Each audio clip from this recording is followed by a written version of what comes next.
గాంధీ నెహ్రూ కుటుంబం కంచుకోట్లైన రాయ్ బరేలీ అమేథీ స్థానాలపై కాంగ్రెస్ లో సస్పెన్స్ విడింది. రాహుల్ గాంధీ రాయ్ బరేలీ నుంచి పోటీలో దిగుతున్నారు. ప్రియాంక గాంధీ ఈ ఎన్నికల్లో పోటీకి దూరంగా ఉంటున్నారు. రాహుల్ కేరళలోని వైనాడుతో పాటు రాయ్ బరేలీ నుంచి బరిలో దిగుతున్నారు. రాయ్ బరేలీ నుంచి ఇవాళ రాహుల్ గాంధీ నామినేషన్ వేస్తారు. 20 ఏళ్లుగా రాయ్ బరేలీ నుంచి పోటీ చేస్తున్న సోనియా గాంధీ ప్రత్యక్ష ఎన్నికలకు దూరంగా ఉన్నారు.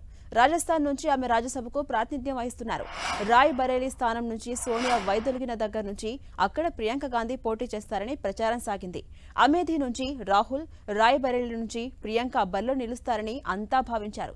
కానీ అనూహ్యంగా రాహుల్ రాయ్ బరేలీని ఎంపిక చేసుకోగా అసలు ప్రియాంక మొత్తం పోటీకే దూరంగా ఉండడం సంచలనంగా మారింది.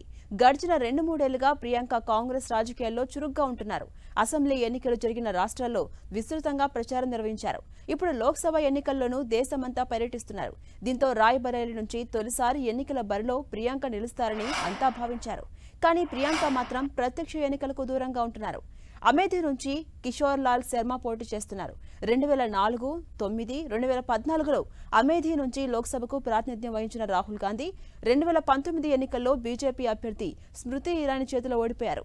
ఆ ఎన్నికల్లో అమేథీతో పాటు వైనాడ్ నుంచి పోటీ చేసిన రాహుల్ గాంధీ కేరళ నుంచి గెలుపొందారు. ఈ ఎన్నికల్లో కూడా వైనాడ్ను ఆయన విడిచిపెట్టలేదు.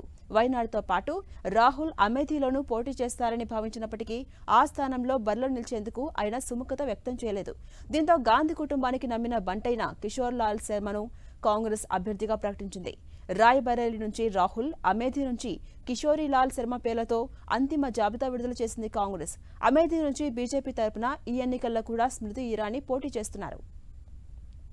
ఇక రాయ్ బరేలీ, అమేథీ స్థానాలపై కాంగ్రెస్ విస్తృతమైన కసరత్తు చేసింది. ఈ 2 స్థానాలపై అనేక ఊహాగానాలు నడిచాయి. రాహుల్ వైనాడ్లో మాత్రమే పోటీ చేస్తారని, యూపీకి రారని ప్రచారం సాగింది. రాయ్ బరేలీలో ప్రియాంక పోటీలో నిలిచి గెలిచి తల్లి సోనియా, నాయనమ్మ ఇందిరాగాంధీ వారసత్వాన్ని కొనసాగిస్తూ లోక్సభలో అడుగు పెడతారని అంతా భావించారు. కానీ ప్రియాంక మాత్రం పోటీకి దూరంగా ఉన్నారు.